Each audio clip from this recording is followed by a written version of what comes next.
Nous sommes les témoins de la grande reconstruction de la nature qui se déroule à notre époque. À l'origine de cette formidable renaissance, il y a l'un des plus grands prédateurs du monde. Un prédateur si habile qu'il est capable de chasser individuellement ou en meute. Tellement impitoyable qu'il ne dort pas. Tellement féroce que les hommes primitifs ont été obligés de le fuir et de l'abandonner dans cette région sauvage et isolée que l'on appelle désormais le secteur des morts. Aujourd'hui, je vais vous parler de l'histoire du Dr Everett. Le Dr Everett est un personnage apparu pour la première fois dans l'épisode 4 de Tales of the Walking Dead. Au début de l'apocalypse, Chauncey faisait partie d'une équipe scientifique dont l'objectif était d'étudier l'environnement post-apocalyptique. Malheureusement, l'équipe s'est séparée en raison de désaccords sur la manière de gérer les problèmes liés à la fin du monde. Se retrouvant seul, il a erré pendant 2 ans avant de découvrir un poste de garde forestier dans le secteur mort. Vous vous demandez peut-être ce qu'est le secteur mort ?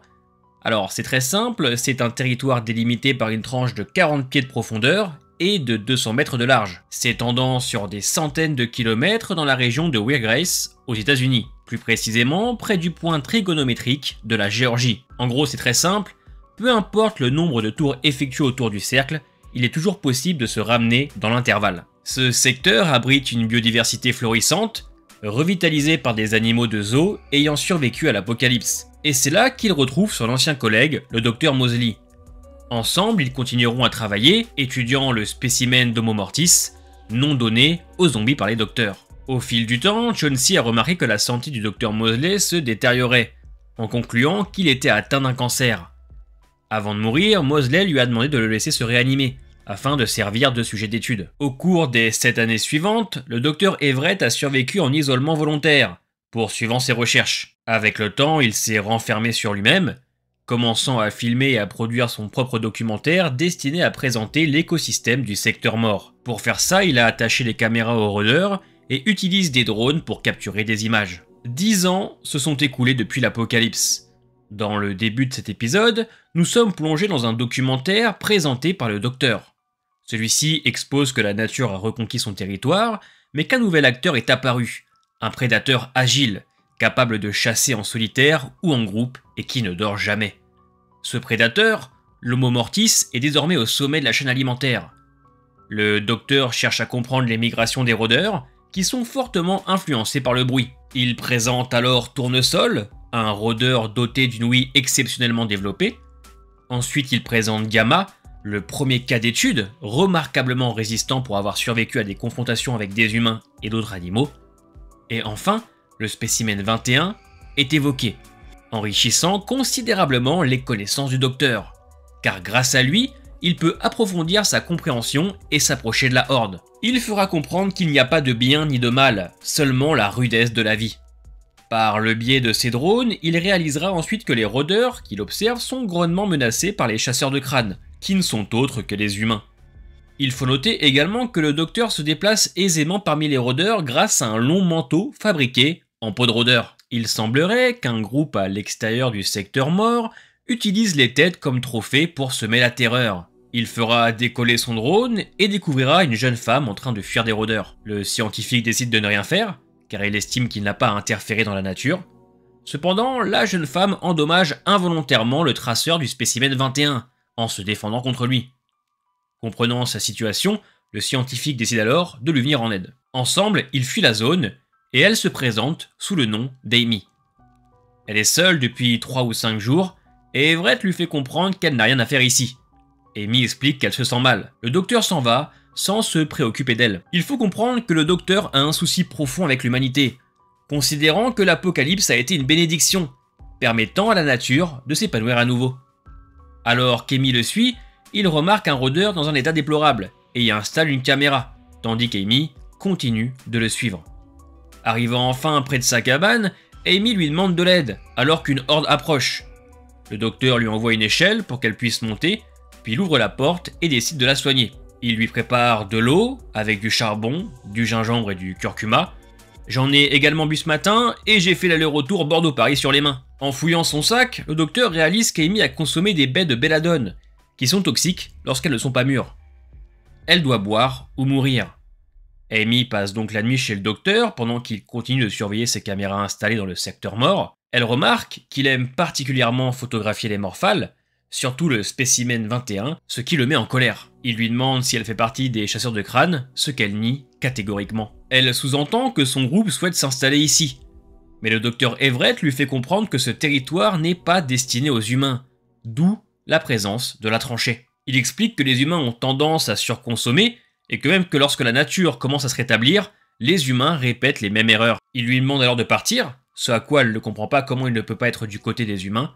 Elle lui parle ensuite du spécimen 21 et commence à soupçonner qu'il y a quelque chose de louche autour de ce rôdeur. Le docteur lui fait comprendre l'importance d'être un observateur, soulignant que le spécimen 21 aurait tué un animal, mais au lieu de le dévorer, il l'aurait laissé à ses congénères, et cela à 2 reprises. Pour lui, le spécimen 21 est l'alpha qui protège la horde, et l'étudier est donc crucial.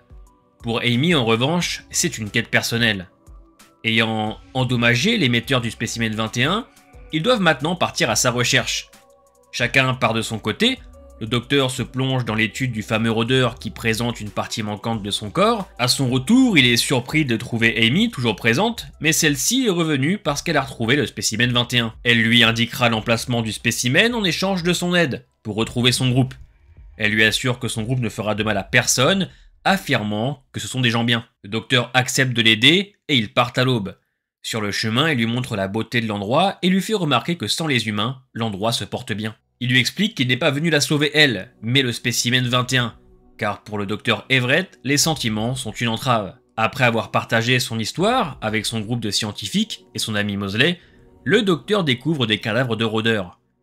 Amy lui fait comprendre que c'est elle et son groupe qui découpent des têtes, en échange de l'aide des chasseurs pour traverser. Amy entend alors des membres de son groupe, mais le docteur l'oblige à ne pas leur porter secours, car il estime qu'il faut laisser la nature suivre son cours, respecter la chaîne alimentaire. Elle se débat et se précipite pour aider Anna. En tentant de l'aider, le spécimen 21 tombe dans l'eau, et alors qu'il essaie de le sortir de là, il demande l'aide d'Amy.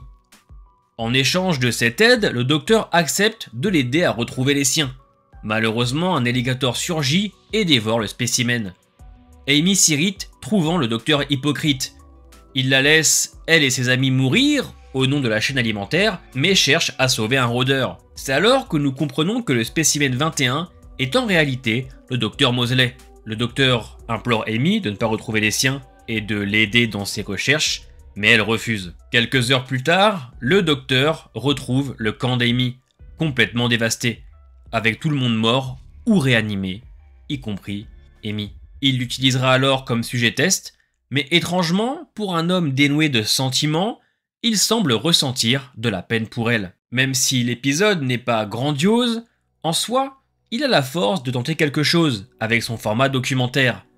Grâce à cela, même si nous ne saurons jamais si c'est réellement vrai, il est probable qu'il y ait un meneur dans une horde, comme l'était le sujet 21, et que certains soient dotés d'une ouïe plus puissante que les autres, ce qui pourrait être des variants. L'épisode est là pour nous montrer que l'homme est un sacré problème pour la nature, mais aussi que, malgré nos efforts pour refouler nos sentiments, nous sommes incapables de devenir insensibles. Car oui, le docteur dans cet épisode est un personnage complexe et ambigu. Son nom est associé à l'archétype du scientifique froid et détaché, mais il montre aussi des nuances.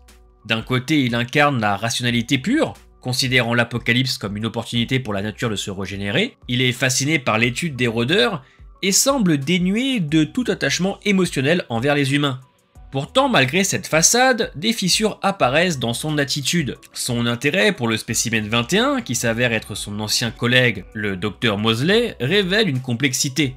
De plus, sa réticence à aider Amy et son groupe est mise en contraste avec sa décision ultérieure de les utiliser comme sujet test, montrant ainsi une certaine ambivalence morale. Le docteur Everett représente donc une exploration des contradictions humaines. La rationalité face à l'émotion. Le détachement face à l'empathie. Son personnage soulève des questions sur la nature humaine et notre relation avec le monde qui nous entoure, tout en ajoutant une dimension tragique à l'épisode. Sommes-nous incapables de ne rien ressentir? L'homme est-il un danger pour la nature? Nous ne savons pas ce qu'est l'avenir du docteur, mais pour moi une chose est sûre, il est sûrement encore en vie. Et toi, qu'en penses-tu?